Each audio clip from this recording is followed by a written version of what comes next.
This has taken me the better part of a month to work up the courage to tell the tales I've experienced. I've bounced around some, lurked here, and shared other stories from my past, but these, well, they were always off limits.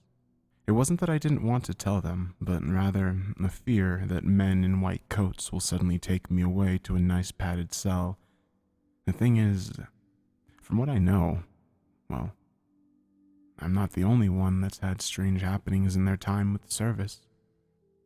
So first things first, you're probably wondering what a Sidewinder is.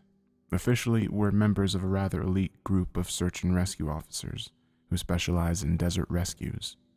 Note that I said searches, and not rescue. Each and every one of us, collectively called Sidewinders from our ability to survive in the most hostile desert conditions, are trained in everything from tracking to first aid, to survival and recovery. Typically, they only call us out in the worst cases. Someone goes missing in one of the many desert areas in the West, and after a massive search fails, we go in to recover the body, or bodies. Truth be known, we don't usually find bodies, just bones or a few identifying items. We're also rather unique among SNR since we tend to work alone. There's always a lot of desert to cover, and it's just more cost-effective to send in one, maybe two Sidewinders in to track most missing people. In my time, I've recovered something around 50 people, and only rescued one. The desert is a rather harsh place, but that kind of goes without saying. In training, they teach us that after 3 days in the desert, the chances of a person surviving drops exponentially. After 5 days, there's no hope, and it becomes a recovery. Granted, that's when you're not talking about a missing Sidewinder. I remember during training, a training officer relayed a story about one Sidewinder who had gone missing during a recovery. Almost a month later, the guy wandered into a park service office. He was skin and bones, but alive. The service had long given up on him and his family and largely moved on, yet here this guy was, a walking bag of bones coming out of a hell that you can't imagine. All told, the guy had walked around 300 miles from where he'd started to where he'd ended. Dude's still with the service too, in case you wondered. I won't go into detail about the training, but suffice it to say that it's the hardest training you'll ever experience. 200 SNR guys sign up for training each and every year. And typically, only 2 or 3 actually survive the process. Most simply decide that they can't do it. Though, there are other reasons they drop out. The doors almost always seem to claim one every training rotation. Doors. If you told me 3 years ago that a simple door would be the object of terror, I would have laughed in your face. They're probably the strangest thing you'll ever see in the high desert. Middle of nowhere, no roads or trails for miles, and there will be this door, standing there upright. It's never the same kind of door either. I've seen house doors, a couple metal ones, and at least one cheap trailer door. These doors, they're creepy to say the least, but it's the fact that they'll move that really gets you. I remember one recovery in particular that I was followed by one of these doors. That one started with a simple hiking incident. A couple had decided to hike out into the desert, camp overnight, and then hike back. When they didn't show up at work the next Monday, family called park services. The SNR guys searched a good 50-mile square area of the desert for them, but it didn't turn up anything, so rather reluctantly they called me in. Calling in a Sidewinder was seen as admitting defeat. Even the police give us a wide berth. I packed up, took enough food for a 2-week trip. MREs are handy in that regard, and enough water to pack in and out. With that, I hiked into the desert to follow their steps and try to retrace where they may have gone, and hopefully find the pair. The trail was pretty easy to follow for the first few hours, before it turned off the established path and cut across the sand pan. Their tracks showed that they were walking side by side then, and continued on for upwards of 5 miles like that before I found something that sent chills up my spine. The tracks suddenly turned to the left and seemed to circle around up a point on one of the dunes. There was no reason for them to do that though, at least nothing visible. From then on, the path continued back down and headed almost directly away from that spot. The tracks continued on, before coming to a stop in a lee of dune. They had simply evaporated. However, I knew that they couldn't have gone too far. they made the same time I had, then they likely would have reached that point at the same time I did. Thinking like the hikers, I decided that I'd be looking for a shelter. A short distance away, as I picked my way through scrub and some rocks, I came to a good camping site, located in the shade of a large rock wall with a nice overhang. I spread out my bedroll and set to getting something to eat. I think it was then that I first noticed the door.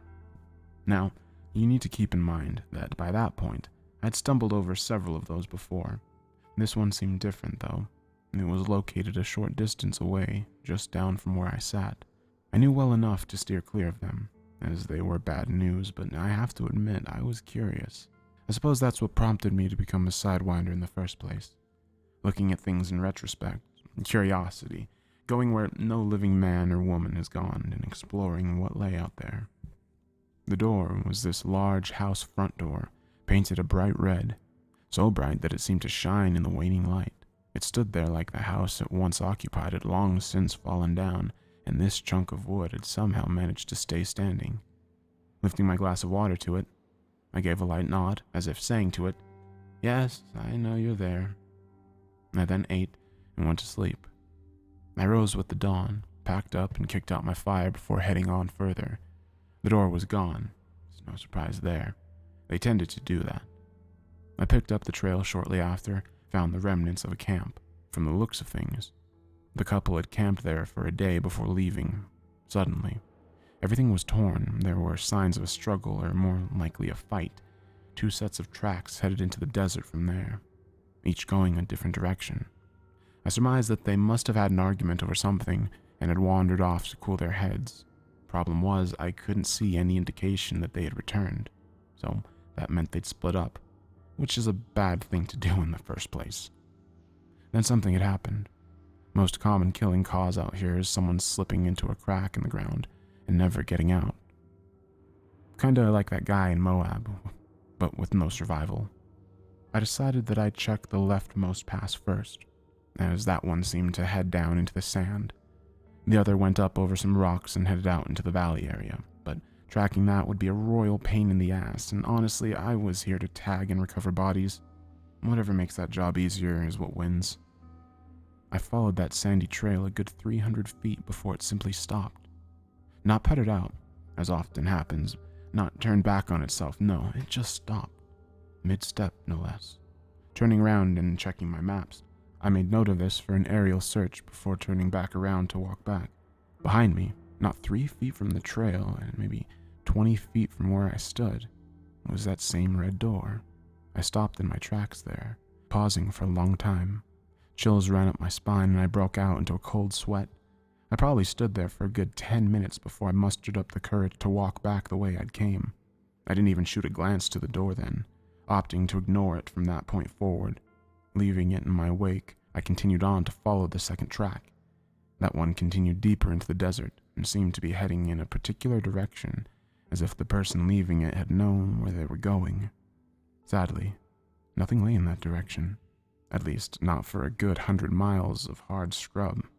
Well, let me rephrase that. Nothing worth finding. There was that damn door. I'd see it every now and then, usually off the trail a short distance, sometimes even hidden up on the top of a bluff, that there was no way it'd be put up there in the first place. Always following me, always beckoning me closer. In the end, after a good week out on the search, I called it quits. I hiked back out, providing the SNR guys with the evidence I'd found and suggesting that they just write it off. The desert had claimed 2 more, or maybe the doors had. It would be a good 1.5 years further on before there would be some closure to that story. While on a fire patrol outside Vegas, a park ranger saw smoke rising off in the distance. Driving that way, he eventually came to the source of the smoke. It was the remnants of a small brush fire that was quickly burning itself out. He was, reportedly, about ready to chalk it up to lightning when he tripped over the bodies. The strange thing, he would later tell the authorities, is that the 2 looked like they'd just appeared out of nowhere. Trails leading to where they lay were quickly found, but those trails just appeared out of thin air. An autopsy was performed and it was discovered that they had died from exposure. They were identified by family as being the pair who I had been sent out to find, though mysteries remained. For example, How had they, with no food or water, crossed a full 500 miles of open desert? Why were their clothes untouched by the weather? And the strangest of all, how had they managed to keep their cellular phones at full charge, with nothing to charge them with? I have many other stories to tell, such as a town you won't find on any map, or the many ghosts that wander the sands, or the sheer number of planes that simply vanish in the area. When I have some time, I'll post those.